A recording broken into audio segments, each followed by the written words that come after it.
Donc revenons sur l'effet Barnum. Alors, L'astrologie, l'effet Barnum, c'est faire passer quelque chose qui est très général pour individuel. oui, absolument. Or, l'astrologie n'est quasiment jamais individuelle, sauf qu'effectivement, quand on fait le thème natal, alors le thème natal, stricto sensu, effectivement, il est vraiment individuel.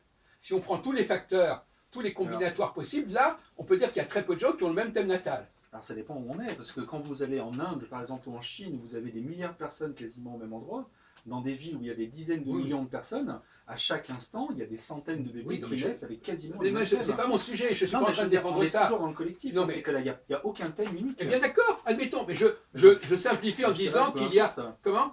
Mais en même temps, peu importe. Mais c'est effectivement, secondaire, enfin, mais vous ouais. perdez dans les détails.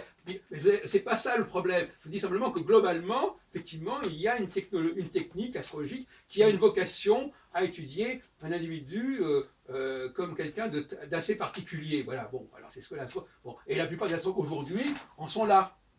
Hein, ils en sont là. Bon. Effectivement, c'est cette astrologie-là qui est remise en question en disant voilà, en effet, en réalité, euh, euh, on peut très bien étudier une personne en montrant. Et donc finalement, la question est de savoir pourquoi, ma chère Serge Vémorel, la question, pourquoi les gens ont-elles besoin de se croire uniques?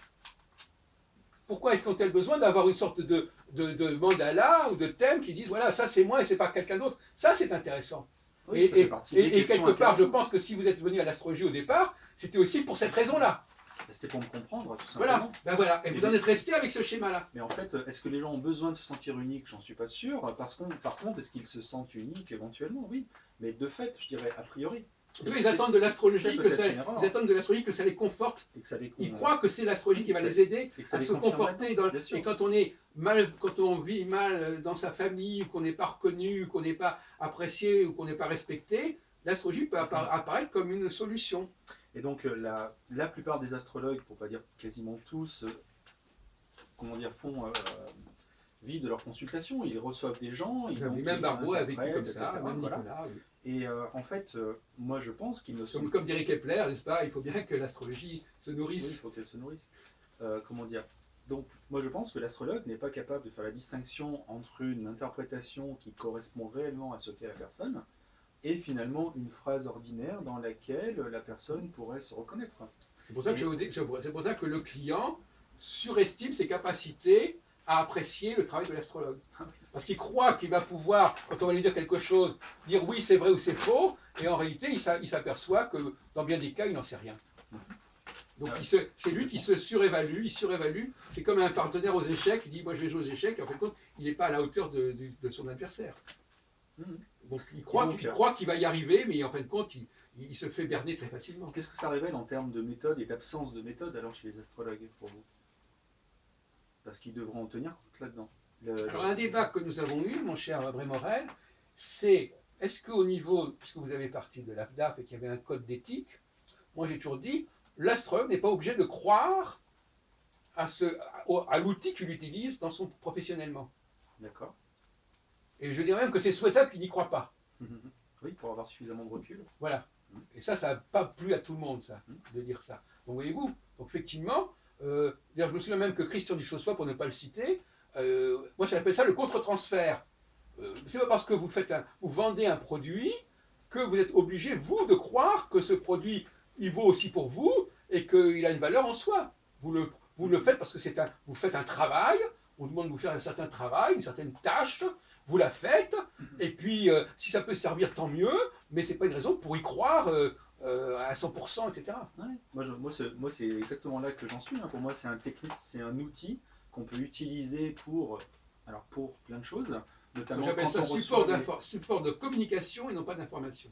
Alors, par exemple, pour moi, c'est un support qui permet des techniques d'émergence d'idées. C'est-à-dire ce qu'on appelle un peu le brainstorming, si vous voulez. Donc, ça peut être de l'heuristique aussi. Et je pense qu'on n'est pas loin un petit peu dans ce qu'on entend, sauf que pour moi, réellement, il n'y a besoin de rien derrière. Il n'y a pas besoin d'astrologie, il n'y a pas besoin d'un lien, d'un rapport. Ce qui est malheureux, c'est que pour des techniques psychothérapiques classiques, elle ne veut faire que ça, que d'appréhender l'individu, elle part de l'individu, donc c'est normal qu'elle s'occupe de ça. Oui. Mais dans le cas de l'astrologie, c'est un dévoiement. Elle a autre chose à faire que ça. L'astrologie? Donc oui, l'astrologie n'a pas... Ce que les psychothérapeutes font avec leurs moyens du bord, bon, ils le font, tant mieux, et ils sont équipés pour ça, mais l'astrologue, il a autre chose à faire. Est-ce que c'est vraiment directement lié? Est-ce qu'on peut dire vraiment que l'astrologue est un croyant? Parce qu'en fait, c'est ça que vous nous avez dit à un moment. Il faudrait que l'astrologue ne croie pas dans ce qu'il Oui. fait. D'ailleurs, on peut jouer sur la problématique praticien-pratiquant. D'accord. L'astrologue est-il un praticien, mais est-ce qu'il doit être un pratiquant? Oui, complètement. Bon. Bah, Moi, je dis que l'astrologue, entre guillemets, ce type d'astrologue-là, que moi je ne vais pas valider, hein, oui, bah, s'il fait honnêtement son travail, s'il est lucide sur ce qu'il fait, et si, quand il travaille avec un psychologue, il lui explique exactement que lui, ce qu'il en pense, donc il montre déjà qu'il n'est pas leurré par ce qu'il fait, il a une crédibilité. La crédibilité de l'astrologue, c'est quand il prend ses distances par rapport à l'astrologie. Ce n'est pas là qu'il renonce à l'astrologie. Il dit, je sais que cette astrologie-là, c'est simplement un miroir aux alouettes, que c'est une façon pour les gens de se figer, de se fixer, de se stabiliser ou n'importe quoi. Mais bon, voilà, du moment que ça peut servir et que des gens ont besoin de passer par là, par ce médium, pour faire passer le message et pour passer à l'acte et pour une forme de praxis positive, euh, supervisée par un psychologue de préférence, pourquoi pas? À votre avis, il y a combien d'astrologues qui pensent ces choses-là? Il y en a, enfin en France, on va dire. Je ne sais pas, par exemple, prenons le cas des tarologues. Les tarologues, il y a des tarologues, le tarot, par exemple, a viré sa cutie par différence avec l'astrologie. Beaucoup de tarologues ont inscrit l'astrologie, le tarot, dans une pratique thérapeutique, de projection, etc. Là, et c'est pour ça d'ailleurs qu'on trouve beaucoup plus de tarologues dans les salons du bien-être et zen que des astrologues. Parce qu'ils ont su, des gens comme Madame Simone Bernard, enfin, il y a des tarologues qui, je me souviens, j'avais interviewé, d'ailleurs vous avez des interviews que j'ai filmées, il y a beaucoup d'interviews, j'ai filmé beaucoup d'interviews avec des tarologues, un certain De Villeneuve qui me dit, voilà, je donne mes clients des cartes du tarot, et puis je leur demande de les dessiner, et puis enfin, il y a toute une utilisation du tarot comme ça. Bon, c'est une utilisation subalterne, si on veut, une utilisation ancillaire. C'est pas très réjouissant de faire ce genre de travail. Voilà, c'est tout. Donc, mais les gens peuvent travailler là-dedans. Maintenant, le problème, c'est que l'astrologie, il n'y a pas actuellement l'astrologie sociologique, l'astrologie politique, elle est en crise elle-même. On n'écoute pas, on ne s'intéresse pas à ce que les astrologues parlent sur le sujet. Donc finalement, comme vous le disiez tout à l'heure, ben, ils sont obligés de gagner leur vie comme ça. Non, non, mais moi, je suis Mais ils pourraient le vivre, ils pourraient le faire. Ils pourraient, vous savez, c'est comme les cuisines. Moi, je donne toujours l'exemple des cuisines. Il y a des combines, il y a des ficelles du métier chez les restaurateurs que les clients n'ont pas à connaître. Hein, des trucs comme ça, on va fourguer un truc, ceci, etc. Mais il faut quand même, si on veut préparer des gens à ce métier-là, il faut quand même leur expliquer comment ça se pratique en réalité. Il ne faut pas qu'ils arrivent tout bénins, comme ça, en croyant que c'est comme ça que ça se passe. Là, on les infantilise. Et effectivement, les écoles d'astrologie infantilisent les astrologues, parce qu'on leur donne, et en plus, ça prolonge indéfiniment les cours d'astrologie. Les études, alors les enseignants gagnent énormément d'argent sur les cours d'astrologie, beaucoup plus encore que sur les consultations. C'est pour ça d'ailleurs qu'entre parenthèses, puisqu'on parle de ça, je pense qu'à partir des années 90, quand Yves Lenoble a commencé à sévir, ça a été la revanche des enseignants en astrologie. Oui. Avant, on avait les chercheurs en astrologie, après, on avait les enseignants en astrologie. Les enseignants en astrologie qui amenaient leurs élèves au congrès. Hein, et les congrès devaient être des cours où on ne devait surtout pas perturber les élèves, il ne fallait surtout pas cracher dans la soupe, etc. Donc depuis 25 ans, on est sous la coupe des professeurs d'astrologie. Alors qu'avant, jusque dans les années 90, et après, pour certains côtés, parce qu'il y a eu le fameux congrès de 2004, vous n'êtes pas venu au congrès de 2004. C'était un grand événement, non, trop tôt, ouais. Un très très grand événement. Tous les astrologues du monde de France et de Navarre sont venus à ce colloque. Donc voilà, bon, on pourrait expliquer ça aussi astrologiquement, peu importe. Donc voilà, voilà, il y a effectivement des choses comme ça. L'astrologie mondiale, Barbeau a essayé de sauver l'astrologie. Alors justement, à ce propos, moi je suis un disciple d'André Barbeau. Moi, mes 3 maîtres, mes 4 maîtres, c'est André Barbeau, Gauquelin, Nicolas et Bertine. Cragnon et Bertine. Bon, je n'ai pas dit que j'ai suivi exactement ce qu'ils font, mais quand Barbeau, par exemple, fait en 67 les astres et l'histoire, il ne tient pas compte des signes zodiacaux. Son astrologie mondiale ne tient absolument pas compte des signes zodiacaux. Mhm. Il évacue complètement cela. Gauquelin aussi, puisqu'on revient au zodiaque, Gauquelin ne parle pas des signes zodiacaux. Barbeau, dans son astrologie mondiale, ne parle pas des signes zodiacaux. Et Nicolas, il ne tient pas compte de la symbolique zodiacale, etc. Enfin, donc, si vous voulez, il y avait dans les années 60 une volonté, une tentative pour l'astrologie de se défaire d'un certain nombre de choses, et puis après, c'est retombé. Il faut bien comprendre qu'il n'y a pas c'est pas linéaire. Hein.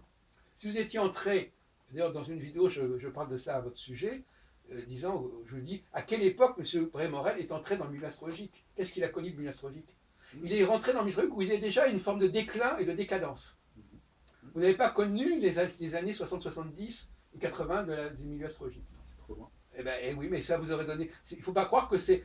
Contrairement à ce que ça n'a pas été linéaire, ça a été une descente aux enfers. Non, mais je vous le dis, parce qu'il faut quand même le savoir aussi. Quand on étudie, vous parlez tout à l'heure de l'astrologie du XXe siècle, l'astrologie du XXe siècle, il faut aussi comprendre comment elle s'est développée et par quelle période elle est passée. Ah non, mais j'ai pas dit que j'avais étudié toute l'astrologie du XXe Non, siècle, certainement pas. je ne dis pas ça, mais je dis Après, simplement que, puisqu'on doit parler du XXe siècle, il faudrait aussi dire cela. Il faut dire aussi que l'astrologie française était montée très haut. Moi, d'ailleurs, quand je suis. Moi, je veux dire franchement, si j'étais entré dans le milieu astrologique dans les années. Je ne serais jamais entré dans le milieu astrologique si j'étais arrivé dans les années 90. Mais dans les années 60, c'était tout à fait autre chose. Et d'ailleurs, pour la raison, c'est que. Et d'ailleurs, il y avait un recrutement beaucoup plus élevé qu'aujourd'hui, hein, au niveau des gens qui, de l'origine de la formation scolaire et universitaire. Donc finalement, c'est le jour et la nuit hein, entre les années 50, 60, 70, 80 et les années 90, 2000, 2010, c'est le jour et la nuit. Hein. Moi, je dis pas le contraire. Après, non, je vous le dis. Personnellement, dans les ouvrages que j'ai lus, que ce soit de Gauquelin, de Nicolas, de Barbeau, etc., moi, j'en ai pas retenu grand-chose. Ah bon, voilà. écoutez, je veux dire, moi, je comprends que ça inspire l'astrologue, que ça le fasse réfléchir, que ça donne lieu à des tas de questionnements. Ça, je ne le nie pas. Il n'y a pas de problème. Moi, pour le sceptique que je suis... Comme on dit dans l'Évangile, il faut séparer le bon grain de l'ivraie. Effectivement, même G. Barbeau, il y a beaucoup de choses à évacuer. Il ne faut pas prendre les auteurs d'un seul tenant. Hein. Ça, on est bien d'accord. Pour ce qui est de séparer le bon grain de l'ivraie, c'est comme ça que j'ai commencé, comme tout le monde, mon autocritique de l'astrologie. Donc, je veux dire, j'ai essayé de le faire comme tout le monde l'a fait. La différence avec les autres étant que je n'ai pas gardé de bon grain, en fait. Ça, c'est la différence. Je croyais que tout à l'heure, quand on discutait avant d'arriver, vous m'aviez dit, je ne sais pas, j'ai peut-être mal compris ce que vous disiez, vous m'avez dit, j'ai quand même des éléments à proposer ou à clarifier. Oui, mais... Je ne sais pas, j'ai cru comprendre ça. On n'y est pas encore. Moi, ce qui m'intéresse, c'est de modéliser les choses. Oui, c'est ça. Modéliser ce que j'appelle, moi, la croyance astrologique. Et qu'est-ce que l'astrologie? C'est toujours la question qu'elle a derrière. Oui. Et je n'ai pas besoin d'une influence ou de quoi que ce soit. Mais, donc, ce que vous avez modélisé pour l'instant, on vient d'en parler, vous avez modélisé quels sont les enjeux de la consultation astrologique, dans quelle mesure on peut arriver à faire quelque chose qui tienne la route, en tout cas qui soit présentable, etc. J'ai envie de vous dire non, par rapport à ce que je vous disais avant, non. Enfin, par rapport à ce que vous évoquiez, je veux dire non, on n'a pas parlé du tout de ça encore. Ah bon, là, on a parlé d'autre chose. Alors, précisez votre modélisation, s'il vous plaît. Avant de préciser ma modélisation, si vous voulez, moi j'aimerais bien revenir sur une question que je vous ai posée, qui pour moi est vraiment importante, parce que je l'ai déjà posée un peu à des astrologues et qui me répondent toujours non. Et je vous disais, est-ce que l'astrologue est un croyant? Et en fait, est-ce que l'astrologie est une croyance? Et donc, quasiment tous les astrologues à qui j'ai posé la question m'ont répondu ah ben non, l'astrologie n'est pas une croyance. Donc ils répondaient en leur nom, on va dire, même s'ils répondaient pour tous. Et... Mais de toute façon, oui, je sais que c'est une expression qu'ils utilisent. C'est vrai qu'on a beaucoup employé, en revanche, vous avez raison. Souvent, on disait, à mon époque, dans les années 60, on disait est-ce que vous croyez en astrologie? C'était une expression banale, on disait ça comme ça. Et maintenant, les astrologues disent non, c'est pas une croyance, ils croient que ça fait mieux de dire que c'est pas une croyance. Moi, je voudrais franchement, c'est assez compliqué pour moi de vous répondre, puisque je vous ai expliqué que moi, il y avait un rapport entre la théologie, l'astrologie, etc., la linguistique, et qu'effectivement, c'est un peu piégeant comme question, parce que, soit, vous savez toujours, quand on commence à donner des explications, c'est là qu'on se fait piéger.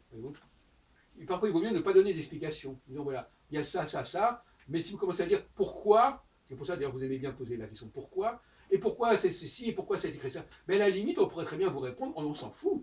Dire que, ah non. Non, mais on n'est pas tout le temps, on n'est pas obligé tout le temps d'expliquer à tous les niveaux d'où ça vient. Hein. Bon, on peut par exemple dire, par exemple, l'autre jour, tout à l'heure, je disais, pourquoi l'astrologie s'est pérennisée, pourquoi éventuellement il y a un certain nombre de choses qui ont été établies et qui, alors, soit effectivement, alors c'est la fameuse théorie des observations, soit l'astrologie a fait l'objet d'observations. Ça, c'est un discours qu'on entend souvent. Ouais. On a fait des observations. Soit elle a été, à un moment donné, on a décrété que l'astrologie devait être comme ceci, comme cela.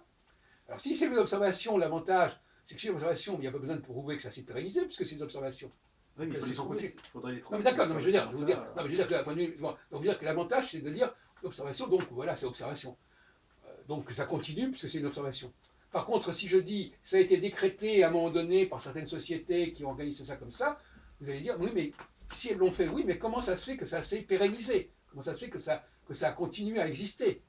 Voyez-vous, donc de toute façon, quelle que soit la position, il faut le savoir, moi par exemple, il faut savoir quand on fait la solution, qu'on est toujours, on est toujours piégé quelque part, quel que soit, tout à l'heure je disais, quelle que soit la thèse qu'on défend, on se dégage d'un certain problème, on tombe dans un autre problème. On n'en sort jamais, de toute façon, de cette histoire. Ouais. Donc, de toute façon, moi, je commence à dire que l'astrologie est réalisée par des extraterrestres. On va dire, mais qu'est-ce que c'est que des extraterrestres, de toute façon? Bon, mais en même temps, ça résout certains problèmes. Mais c'est le problème, que ça résolve des problèmes. C'est-à-dire que si on est conscient qu'on s'appuie sur des hypothèses, donc là, des points d'interrogation, oui, des pourquoi auxquels on n'a pas de réponse, et qu'il y a un certain nombre d'hypothèses sur lesquelles on est obligé de s'appuyer, oui, ça donne, comment dire, ça oblige à considérer qu'il y a des incertitudes. Et que la théorie en question, même si elle répond à des questions, elle est quand même pas. Mais on pourrait dire aussi que la cosmologie aujourd'hui a des incertitudes, mon vieux. Mais elle les admet. Bon, mais elle les admet, mais ça ne met pas en question, ça ne met pas en question cette discipline. Bah, ça lui permet de faire aussi des prédictions. Oui, enfin, voilà. Donc, mais voyez bien. Donc, ce que vous acceptez pour l'astronomie et pour la physique quantique, par exemple, qui est une chose différente. On peut aussi l'accepter pour l'astrologie. Ah ben non, parce que la physique quantique, alors pour prendre cet exemple-là, a déjà prouvé des tas de choses et elle les a prouvées, mais pas au départ. Pas au départ. Bon. Pas au départ, mais si, non, mais, au départ. Au départ, c'est des statistiques. Non, mais je veux dire que, d'accord, alors c'est statistique. Alors, non, mais je veux dire qu'une discipline, elle doit, que vous disiez vous-même, si elle n'a pas les mots, alors on pourrait répondre comme ça. Et rien ne prouve que dans les 20-30 prochaines années, l'astrologie n'arrive pas à valider un certain nombre de choses qui actuellement sont. C'est dans tous les domaines, c'est comme ça, mon vieux. Donc, ça, c'est un argument courant. Je sais, mais n'empêche que je suis obligé de vous le sortir. Bien parce sûr. Que vous ne pouvez pas. De même que la physique, il y a 30 ans ou à 50 ans, elle n'était pas dans le même état qu'aujourd'hui. Exactement, mais elle ne partait pas de rien à ce moment-là. Mais personne ne parle de rien. C'est ce que j'allais vous répondre. La physique quantique, mettons qu'elle a eu des années où elle ne pouvait rien prouver, elle a prouvé des choses assez vite, finalement. Oui, ben oui. Alors que l'astrologie, ça fait quand même plus de 2000 ans qu'elle existe. Mais pas du tout. Pas du tout. L'astrologie que moi je développe, elle est récente. Je suis désolé de vous le dire. Dans sa formulation actuelle, elle est complètement récente. Bien sûr. Bon, alors, ne parlez pas de milliers d'années. Toute nouvelle astrologie est récente. D'ailleurs, entre parenthèses, ne confondons pas la réalité astrologique et le discours astrologique. Ce sont deux choses différentes. L'astrologie en tant que telle, elle existe depuis des milliers d'années. Mais le discours sur l'astrologie, lui, il a constamment évolué. Et le discours d'astrologie ne coïncide pas avec la réalité de l'astrologie. Justement. Et c'est pour ça que moi, la question de l'erreur, c'est quelque chose qui est fondamental pour moi. Pour savoir ce qu'il y a derrière. Oui, mais l'erreur, ça veut dire, c'est surtout intéressant, l'erreur, quand il y a des traditions qui sont corrompues, justement. C'est ça l'erreur. Qu'est-ce que vous appelez l'erreur? Moi, je m'intéresse beaucoup à la notion d'erreur. Bien sûr. Pourquoi ça serait ça seulement? Je veux dire, le fait qu'il y ait des traditions qui soient corrompues, pour moi, c'est pas forcément un problème. Ce serait un problème s'il y avait une astrologie, si on veut, originelle, ancestrale, qui ait existé et qui soit corrompue. Oui. Mais ça, il n'y a pas de raison que ça ait été le cas. Mais si, moi je le pense. C'est un des fondements de votre système. Mais il n'y a pas de raison que ça ait été comme ça. Bon, écoutez, si. Alors, parce que ça voudrait dire qu'on essaye de retrouver quelque chose dites, déjà... je ne vois pas de raison. Non, il faut un peu d'humilité, s'il vous plaît. Allez, je ne vois pas de raison. Au niveau de mon fonctionnement mental, je ne vois pas de raison. Ne dites pas il n'y a pas de raison, ça serait tout à fait abusif de dire cela. Alors. Parce que quelqu'un d'autre, avec le même discours, vous trouverez des raisons que vous ne trouvez pas, parce qu'il a fait la synthèse d'informations et que vous n'avez pas connecté ces informations. Je suis pas d'accord. Ce qu'il y a, c'est que l'astrologie actuelle intègre des notions qui étaient absolument inaccessibles. Je ne parle pas de ça, je dis que toute personne parle à son niveau. Mais c'est obligé, vous aussi vous parlez à votre niveau. Non mais d'accord, donc non mais ne dites pas il n'y a pas de raison, dites je n'en vois pas de raison. Aujourd'hui on est capable de rendre compte de ce que les astrologues appellent des succès sans avoir besoin de recourir à l'astrologie. Et donc il n'y a pas besoin d'un point de vue sceptique, d'un point de vue scientifique, et ce que vous voulez, qu'il y ait eu une astrologie originelle. Attendez, Il n'y a pas alors, besoin. attendez, d'abord, premièrement, on pourrait dire qu'on n'a pas besoin. Maintenant, vous voulez qu'on parle, vous voulez qu'on dise. Alors, attendez, parce que vous allez tomber dans un problème très compliqué. Parce que ce que vous appelez l'astrologie, moi, c'est pas bon à l'astrologie. C'est pas ce que j'appelle l'astrologie. Mais Donc, alors, posons la question, qu'est-ce que donc l'astrologie? déjà, quand vous me dites l'astrologie, je sais pertinemment bien que vous ne parlez pas de la même chose que moi. Alors donc faites attention aussi, là aussi. Voyez-vous, vous êtes comme un éléphant qui rentre dans un magasin de porcelaine. L'astrologie, on sait ce que c'est que l'astrologie. Non, on ne sait pas ce que c'est que l'astrologie, je suis désolé. Bon, déjà. Donc effectivement, si alors, donc vous me parlez de résultats, donc finalement, bon, je ne veux pas être désagréable, je ne veux pas être méchant, etc. Mais bon, vous savez très bien ce que j'en pense. Hein. Bon, donc, soyons beaucoup plus modérés, peut-être pas dans le fait qu'on parle fort ou pas, c'est pas ça, mais dans le discours, parce qu'un discours peut être très violent et être très modéré sur sa forme. Donc ça n'a rien à voir. Hein. Hein, bon. Les gens qui disent des trucs énormes, très gentiment, très calmement, et qui sont très cruels, très agressifs en réalité sur le fond. Alors, bon, donc finalement, il faudrait savoir de quoi on parle. Effectivement, à quoi vous vous référez quand vous dites que l'astrologie a des résultats? Vous parlez de quoi? Il faudrait, alors là, je suis disposé à discuter avec vous. À quel moment peut-on dire que l'astrologie est validée par ses prévisions ou je sais pas quoi? Ah, ça m'intéresse, oui. Non, mais, Parce qu'il y a un non, nombre mais c'est vous qui laissez entendre que c'est possible. Qu'il y a des gens qui disent que c'est validé. Mais il y a un nombre incalculable d'astrologues qui ont dit j'ai prévu ça, j'ai réussi ça, l'astrologie c'est une science, etc. Voilà. Enfin, on peut discuter de ça. On a tout entendu à ce sujet-là. Justement. Mais il n'y a aucune validation qui marche derrière. Oui. En tout cas, ça ne concerne pas mes travaux à moi, déjà, que ce soit clair. Bon, pour commencer. Et deuxièmement, je suis parfaitement d'accord. Même par exemple, si on prend le cas de 1989, la prévision de Barbeau, etc., pour moi, ça n'est pas validé. Non, c'est une prévision isolée. Non, mais c'est même pas une prévision isolée, c'est qu'il y a beaucoup de facteurs. Bon, premièrement, il n'a pas dit ce qui allait se produire. Il n'a pas annoncé clairement, il a dit que ça serait un truc important pour la Russie, etc., qui a lieu tous les 36 ans, bon, etc., depuis la mort de Staline, bon, etc. Neptune, Neptune, moi je considère que c'est une planète qui n'existait pas dans l'astrologie traditionnelle, donc je ne vois pas ce qu'elle vient faire là-dedans. Bon, et en tout état de cause, quand on regarde 1980, il y a des tas de facteurs, hein, il y a une carte du ciel, quel est le facteur qui a joué à ce moment-là? Effectivement, on pourra dire oui, mais ça s'est répété, effectivement. On peut rentrer dans cette discussion. Hein. Ça s'est répété tous les 36 ans. Il y a un événement majeur qui s'est produit. Il y a des événements majeurs quasiment tous les ans. Je ne suis pas en train de défendre cette théorie. Je ne suis pas en train de la défendre. J'en ai rien à foutre de cette théorie. Je vous dis simplement, je dis ce qui peut être dit sur ce sujet. Oui, bien sûr. Hein, bon, moi, je suis beaucoup plus prudent que vous dans mes propos. Je dis entre parenthèses. Hein. Bon, donc, je dis, voilà le genre de choses qu'on peut dire. De même comme Barbeau fait l'indice de concentration planétaire en 67, bon, il dit voilà, quand la courbe monte, ça veut dire ceci, quand elle descend, ça veut dire cela. Alors maintenant, alors est-ce qu'on peut faire des critiques en avant? Moi, je dis une mauvaise théorie ne peut pas faire une bonne pratique. Donc c'est très simple pour moi. C'est comme un ingénieur, vous lui montrez une voiture, si son moteur ne fonctionne pas, même si on arrive à la faire fonctionner, c'est qu'il y a une astuce. Voilà, je donne l'exemple, voyez-vous. C'est-à-dire que, je ne sais pas, par contre, un type qui ne connaît rien à la mécanique, on peut lui faire croire que la voiture fonctionne. Hein, parce que c'est la fameuse histoire de l'automate d'échecs. On cache un joueur d'échecs dans un automate, et puis on fait croire que c'est l'automate qui marche, alors qu'en réalité, il y a une astuce. Donc, quand ça marche, c'est qu'il y a une astuce. Quand une théorie n'est pas valable pour toutes sortes de raisons, parce que moi, je vous dis précisément, pour moi, une théorie, il faut d'abord que la théorie tienne la route avant toute pratique. Alors qu'en fait, en science, la théorie est attestée avant d'être retenue. Oui. Donc c'est un aller-retour constant entre la théorisation et les preuves qu'il y a derrière. Oui. Et après, mais oui, mais je ne dis pas le contraire, mais je dis néanmoins, la pratique va montrer les faiblesses, si ça marche, la pratique peut montrer les faiblesses de la théorie, de toute façon. Si effectivement... moi, par exemple, j'ai fait énormément de travaux prévisionnels. Effectivement, mais en gros, je répondrai que la plupart des évolutions que j'ai faites ne sont pas liées à des pratiques, mais à la théorie. C'est la réflexion théorique, la réflexion critique sur la théorie qui a conduit à faire évoluer le travail et non pas, en fin de compte, la pratique, au fond, pour dire la vérité, n'a jamais servi à faire évoluer la théorie.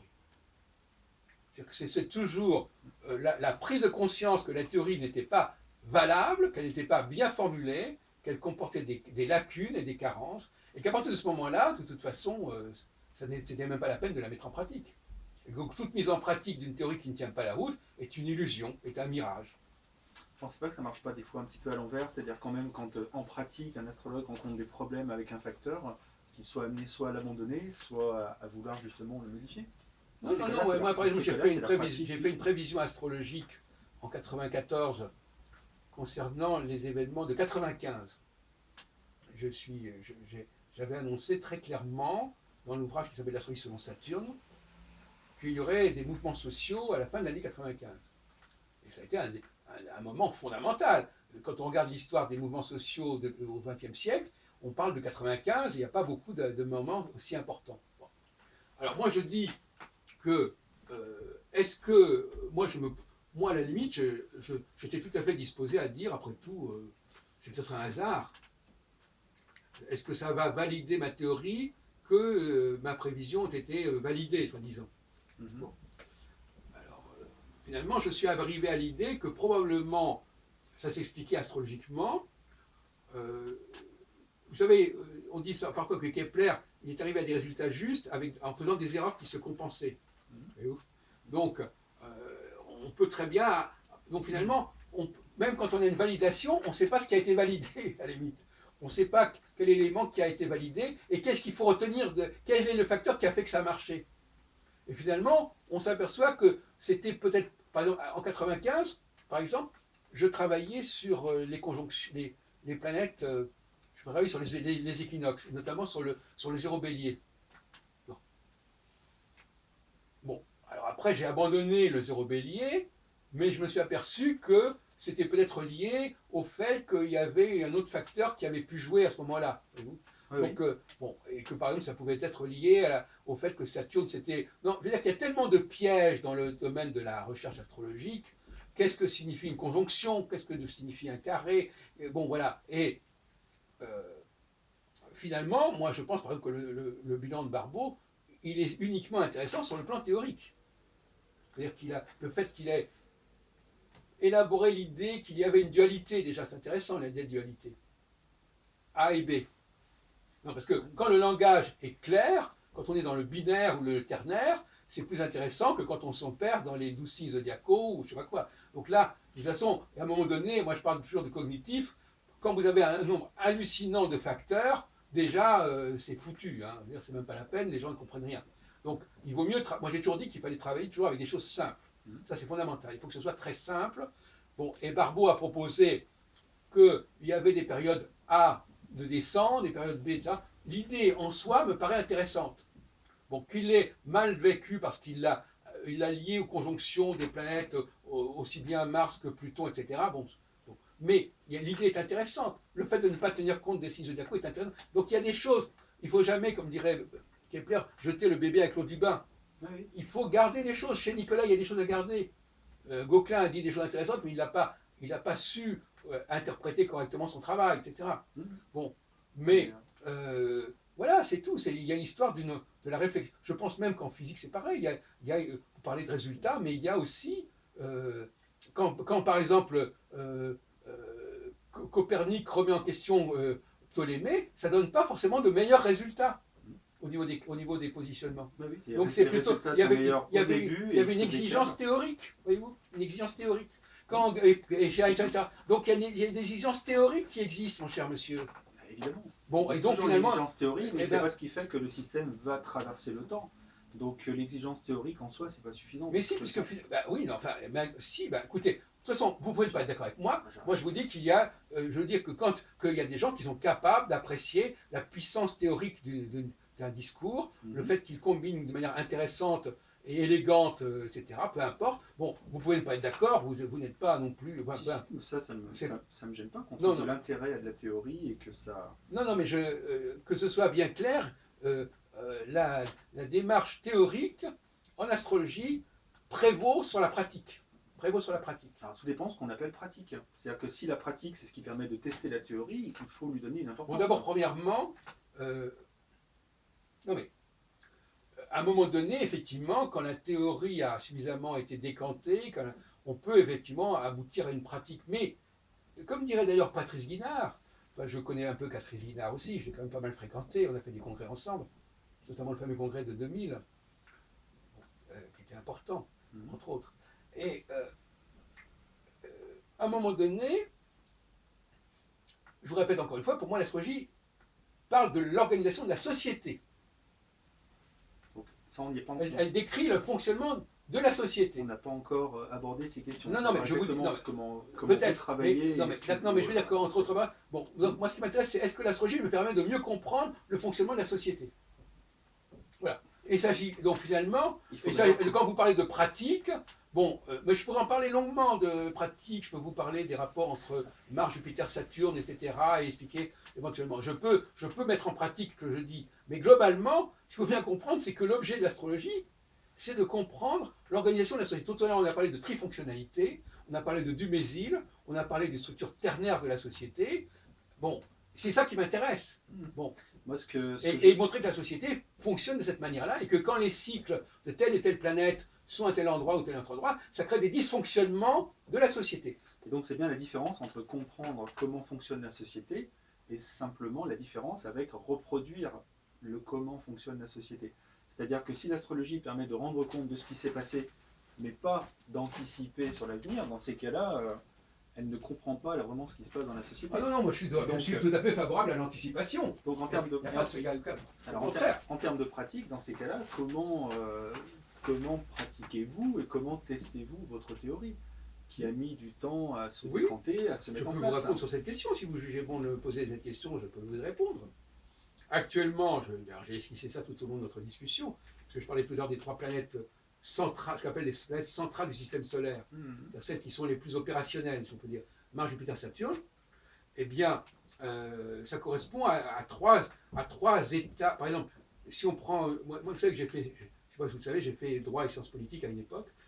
Donc, si vous voulez, moi je travaille beaucoup sur justement, je parlais de politique aussi au niveau des sciences politiques. Donc, effectivement, il y a Saturne qui est la planète la plus. Vous vous rendez compte qu'il y a un décalage absolument énorme entre Saturne et Mars. Mars va 14 fois plus vite que Saturne.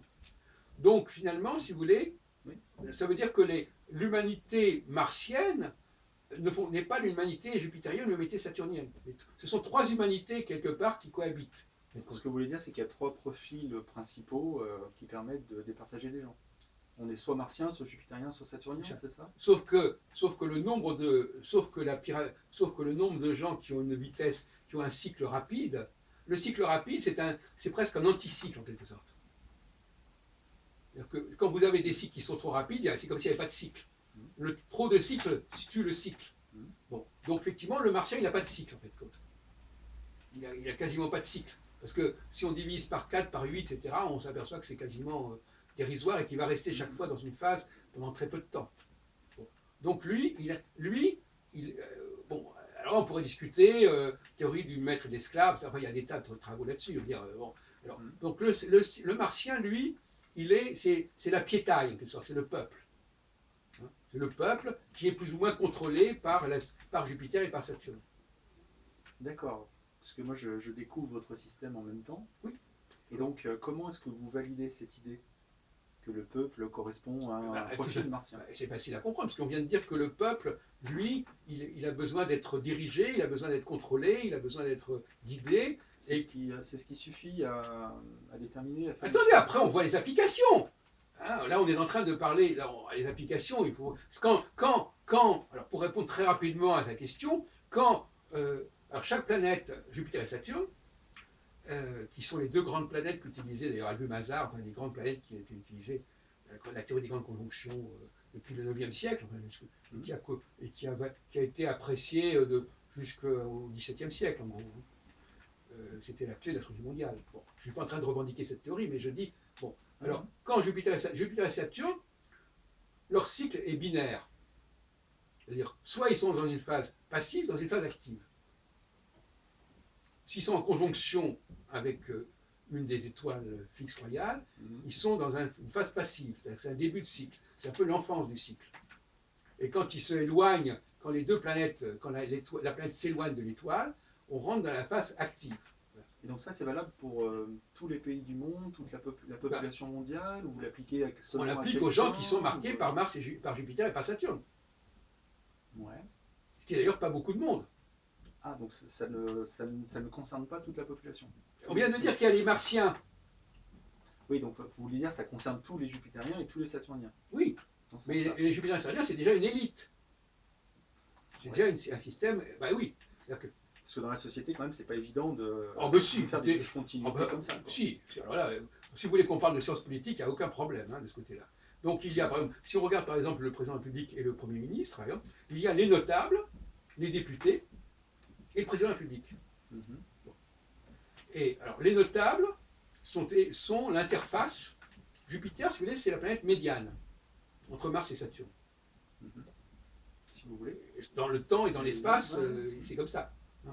Il a une vitesse de révolution qui est intermédiaire entre celle de Jupiter, entre celle de Saturne et de Mars. Et en plus, ils sont situés évidemment également en milieu des deux.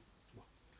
Moi, je vous parle d'un système qui a été élaboré comme ça. Je ne suis pas en train de faire un fantasme sur l'astronomie. Je vous répète à ce que je disais tout à l'heure, c'est le système qui est comme ça.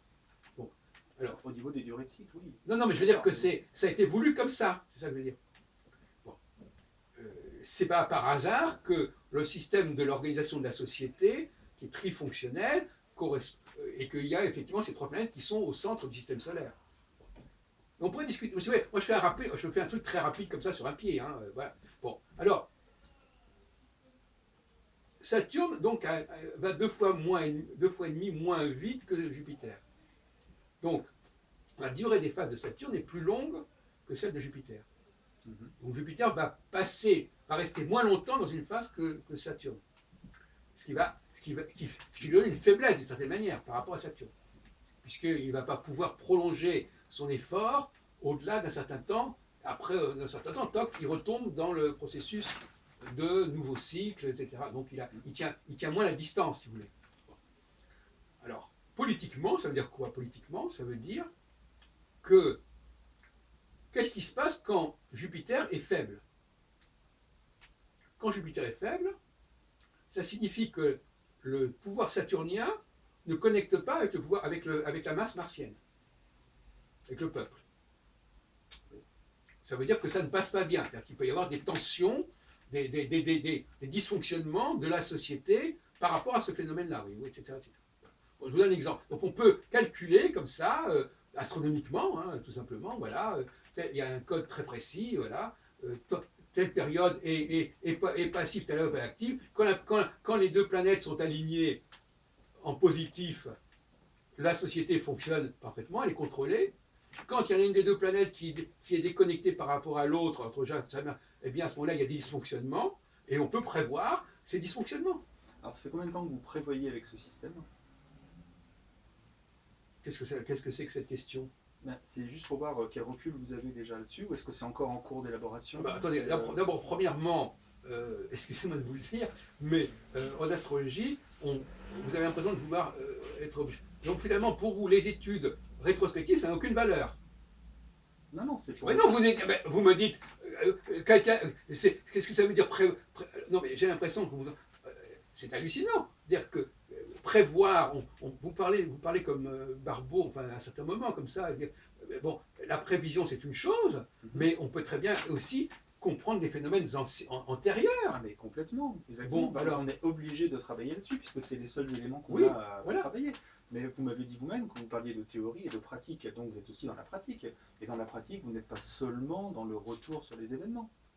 Mais pas du tout, justement, puisque je vous dis qu'il faut constamment améliorer la théorie pour s'apercevoir qu'il y a des ambiguïtés dans la formulation qui font qu'on ne peut pas...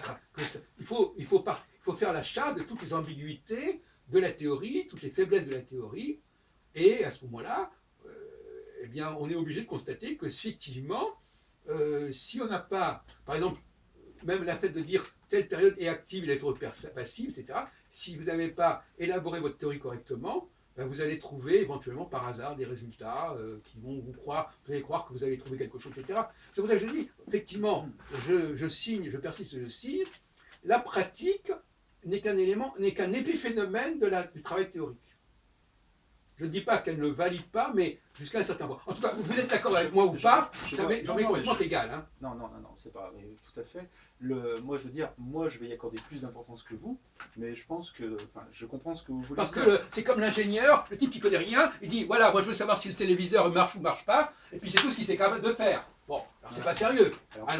Donc quand les gens parlent de pratique, ça veut dire généralement qu'ils ne sont pas des ingénieurs et qu'ils ne comprennent pas la théorie. C'est ça que ça veut dire en général. Alors qu'en science, si vous voulez, on a la théorie d'un côté, on a la pratique, si vous voulez, Oui. ou le test de l'autre, et le test, c'est un élément qui est fondamental. Oui. Bien sûr que c'est un détail. Mais les travaux d'Einstein ont été validés que bien après lui, l'histoire de Mercure, etc. Enfin, bon, Mercure, c'est par là que ça commence en fait.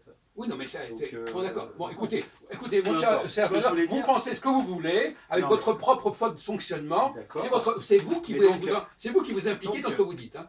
Mais bien sûr que c'est moi qui m'implique dans non, ce mais que je ce dis. soit clair. Mais je veux dire, c'est pas parce que je ne suis pas d'accord avec vous que ça met fin à notre Non, conversation. mais pas du tout. Mais je dis pas ça. Agresse. Je dis pas ça. Je dis simplement que c'est votre problème. Mais moi, je le présente comme mon problème. Voilà. C'est pas un problème, justement. Mais ne vous énervez pas parce que je ne suis pas d'accord avec vous. Non, mais je dis que c'est votre problème. C'est juste que je suis obligé de tiquer et de réagir à chaque fois. Mais parce que c'est votre problème. Vous n'arrivez pas à prendre la mesure d'une théorie. Non, c'est mon problème comme celle de millions d'autres personnes dans le monde. Pas je suis désolé. Bah si.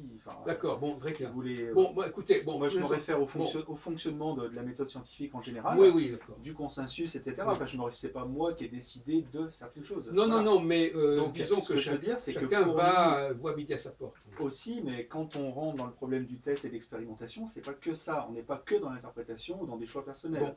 Donc c'est juste à ce niveau-là. Je dis juste que c'est pour ça que pour moi les questions pratiques sont très importantes. Oui. Et je comprends tout à fait dans l'élaboration d'un système. Sauf que de toute façon, là, nous sommes dans l'étude du fonctionnement des sociétés, et que c'est un phénomène, à la limite presque, je dirais, pour aller un peu plus loin, on essaie de décrire le fonctionnement des sociétés. Et donc finalement, c'est même pas proprement prévisionnel, c'est simplement une volonté de décrire comment fonctionnent les sociétés. Et c'est ça mon apport, si vous voulez. L'astrologie, autrement dit, n'est pas là pour prévoir, elle est là pour décrire le fonctionnement des sociétés. D'accord. Et donc par conséquent, c'est sa capacité de gérer un certain nombre de questions, d'éléments, et dire voilà, ça s'inscrit dans les travaux de Gauquelin et de Dumézil, si vous voulez. C'est tout, ça veut dire que quand on regarde, autrement dit, si vous utilisez le modèle que j'ai élaboré, ça vous permet de mieux comprendre comment fonctionnent les sociétés. Donc ça fonctionne après coup, donc. Comment? Ça fonctionne après coup. Non. Ou au présent, si vous voulez, mais ça ne fonctionne pas. Pourquoi ça ne fonctionnerait pas? Vous venez de nous dire que ça ne permettait pas de prévoir. Je n'ai pas dit que ça permettait de prévoir. J'ai jamais dit une chose. Ça ne sert pas forcément à prévoir. Non, mais j'ai dit que ça n'était. Alors, entre ça ne sert pas forcément à prévoir et ça ne permet pas de prévoir, il y a une petite différence sémantique, excusez-moi de le dire. C'est pour ça que non, mais là, écoutez, je suis désolé. C'est pour ça que Non, mais cela dit, le fait de réduire la problématique de l'astrologie à la prévision, ça me paraît très très discutable comme façon de procéder. Hein. Bon, alors j'apprécie très peu cette façon de positionner, hein, très peu. Je ne réduis pas à la prévision. Moi, j'ai compris ce que vous dites, hein, le fait d'essayer de comprendre le fonctionnement de la société. Ce que je veux dire, c'est que le fait d'essayer de prévoir, c'est se mettre en danger aussi. C'est essayer de. Mais vous parlez comme Barbeau, mais c'est quoi? C'est se mettre en danger. Et un voyant aussi peut faire des prévisions, mon vieux. C'est ce qu'on attend. Bon, c'est ce qu'on attend. Ça permet de valider des choses. Ou de non, mais bon, alors, non, écoutez, vous avez une fixation sur la prévision. Moi, je l'ai pas. Hein, je le dis très clairement. Cela dit, ça m'intéresse beaucoup. Je suis très attentivement l'évolution politique, c'est pas un problème, mais vous comprenez que l'astrologie, elle n'est pas linéaire, elle est cyclique. Ça veut dire que finalement, avec l'astrologie, on est censé rendre compte de toute l'histoire des sociétés depuis des milliers d'années, avec le même schéma. Donc on ne va pas... et puis, il y a d'autres paramètres, comme disait, moi j'aime bien Étienne Klein, il y a d'autres paramètres. Il peut y avoir des facteurs qui peuvent empêcher le processus de se produire, etc. Il l'a étudié, il parle même pour Galilée, il dit, voilà, effectivement, en principe, ça doit se passer comme ça, mais il y a d'autres facteurs qui rentrent en jeu, etc. Donc, si vous voulez, il relativise lui-même beaucoup la pratique, de toute façon. Hein. C'est pour cette raison que je vous pose la question de la prévision, parce que pour savoir comment vous distinguez les facteurs des uns des autres. Ben voilà. Est-ce qu'on peut ramener à l'astrologie, est-ce qu'il faut ramener à autre chose? Ce sont des questions typiquement de de la connaissance. Et par exemple, on voit bien, par exemple, si on regarde la structure de nos démocraties, qu'elles sont fondées sur deux facteurs. La fixation du temps, puisqu'on est élu pour quelqu'un pour tant d'années, et l'élection de telle et telle personne, qui sont comme par hasard les deux points essentiels de l'astrologie, qui cherchent à définir la personne et à faire des prévisions sur cette personne. Donc voyez-vous, donc moi je suis un peu pour la sociobiologie, c'est-à-dire qu'il y a même la démocratie, qui est un système qui peut être discutable sur certains plans, elle reflète totalement la problématique de l'astrologie. Avec en plus le peuple qui élit des députés, le député qui élise le Premier ministre. Alors là aussi, alors là aussi, on faudrait faire attention, parce que la Ve République, moi je répète encore, j'ai fait quand même sciences politiques en France et en Israël. La Constitution de la Ve République, elle a évolué. En 58, on élisait le président de la République par un collège de notables, et ce n'est qu'en 65 qu'on a élu au suffrage universel. Donc là aussi, il faut voir, il ne faut pas prendre n'importe quelle situation. Bon. Mais globalement, c'est comme ça que ça se passe. Hein. Il y a trois échelons.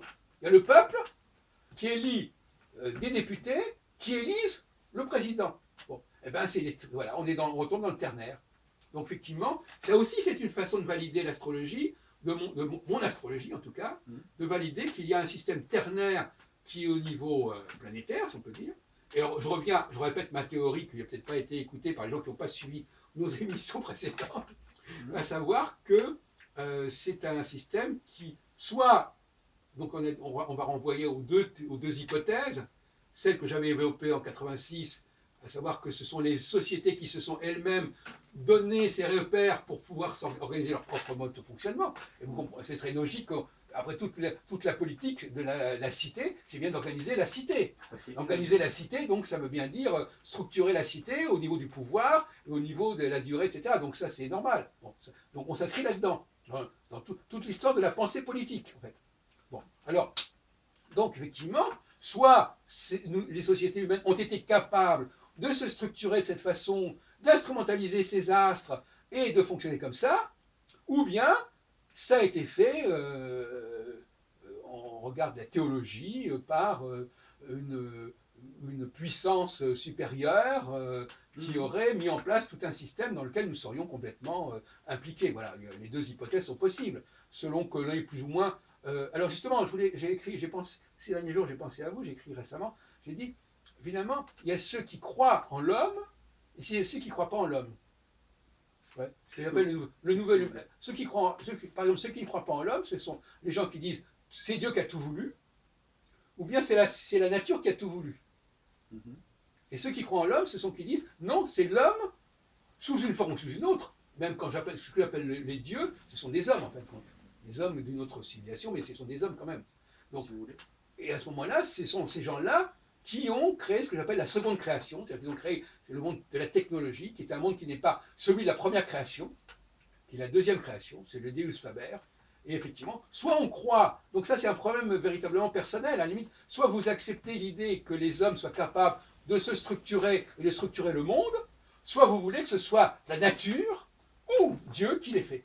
Donc ça, je renvoie effectivement aux discussions qu'on a eues, on a débattu un petit peu là-dessus, donc on ne va pas refaire ça maintenant. Non, mais je rappelle. Mais d'accord, non, mais je n'ai pas dit, pas de problème.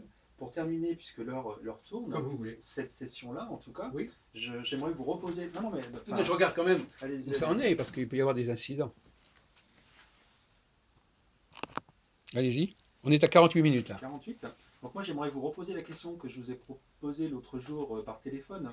Ah. Et je vous avais dit, moi, il y a une dizaine d'années en arrière, quand j'étais encore du côté des astrologues, donc là, on ne vous voit plus. Je sais, mais on peut vous le montrer à un moment, on peut vous laisser.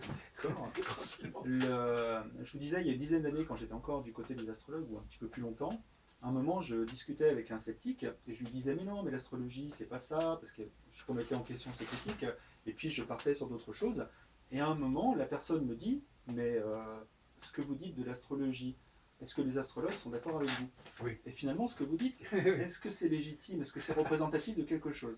Et donc, moi, j'aimerais vous reposer cette question, parce que le problème, c'est que vous vous présentez en tout cas comme en avance, finalement, sur les autres.